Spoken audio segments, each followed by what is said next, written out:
That's a message that we could carry with us throughout the year, right? Mm-hmm. For us and for all people. Struck me as I was getting ready to come up to speak this morning, some words from an old blues spiritual, and I can't remember the name of the artist, but the words just go like this. He sang, "I read the Bible often. I try to read it right. But as far as I can understand, it ain't nothing but a burning light." I like that. That's sort of what I'm talking about today. This Sunday, in the cycle of the church year, we step into the season after Epiphany. In Christian tradition, as I just told the kids, January 6th is the Feast of the Epiphany, or Theophany. It celebrates both the coming of the Magi to visit the Christ child, and more importantly, the revealing of God, or God's light, in the life of Jesus, who was born into this world as a fully human child. In this season after Epiphany, we remember that the birth of Christ is only significant because of the life of Christ. The manger is empty now in our scripture readings. The Magi have come and gone. In the stories about Jesus' baptism and early ministry, in the images of his teaching and healing, something powerful is revealed. The true light, which enlightens everyone, was coming into the world, it tells us in the beginning of the Gospel of John. The true light, which enlightens everyone, was coming into the world. For Christians ever since, the light shines from the life of Christ, and we seek to follow him and walk in the way that he taught because of that light. Many of us have a hard time staying open to the light that shines from the life of Jesus because of the way that faith and belief have been defined for us in our lives. We've been told and continue to hear that Christian faith is all about believing the right things in the right way. And to me, such perspective reduces Jesus' life to something like a formula or a magical incantation. No offense to Harley on that. Without any real content. We're told that if you fail to believe these words or to confess this creed, usually put together by human beings, by the way, you are damned. Does that sound like good news to you?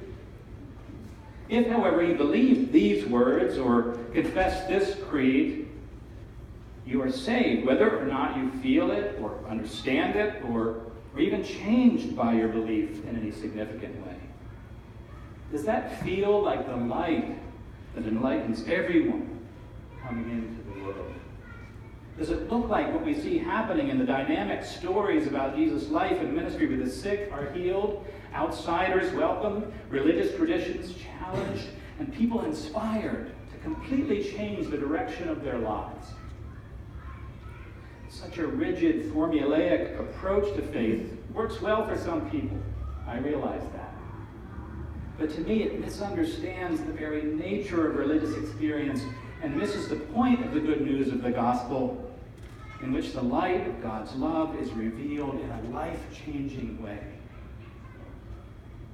Christ doesn't come to lay greater or stricter standards of belief or greater burdens of religious observance upon us.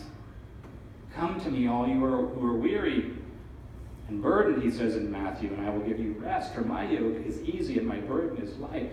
Christ comes to us to inspire us, to reveal the light of God's love to us, to give us the power, the ability, the choice to become children of God by opening our lives to the light of God's love, by saying yes to the light of God's love revealed in Jesus.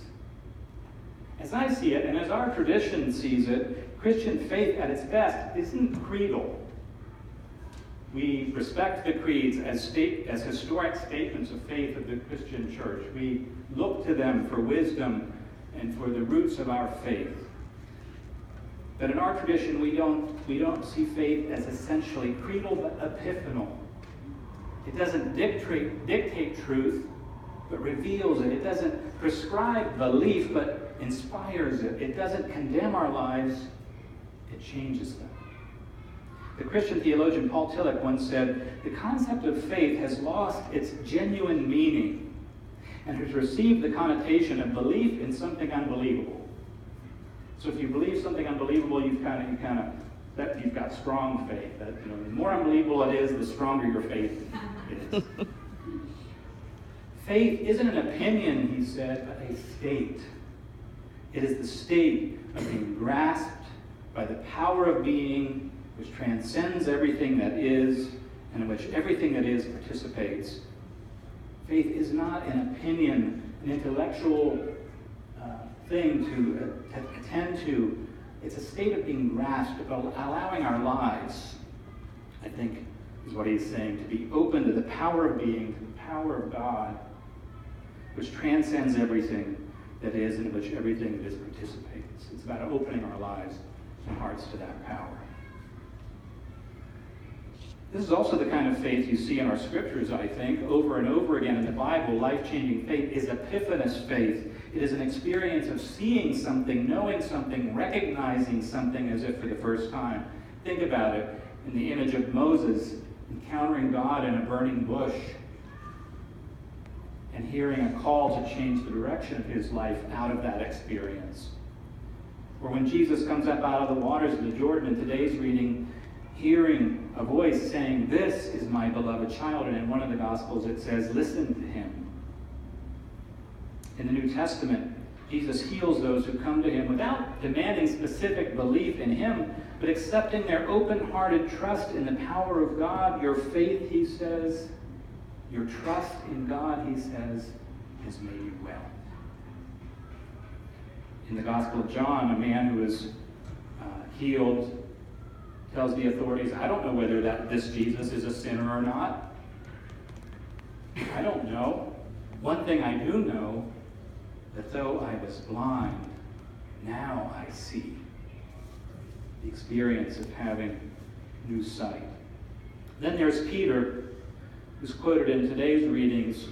Peter, who was deeply resistant to the idea of accepting Gentiles into the church, until he had a dream that revealed to him the wide open welcome of God, even to Gentiles, who, by the way, are us. "And now I understand," he said. "Now I see it. Now I truly understand. God shows no partiality.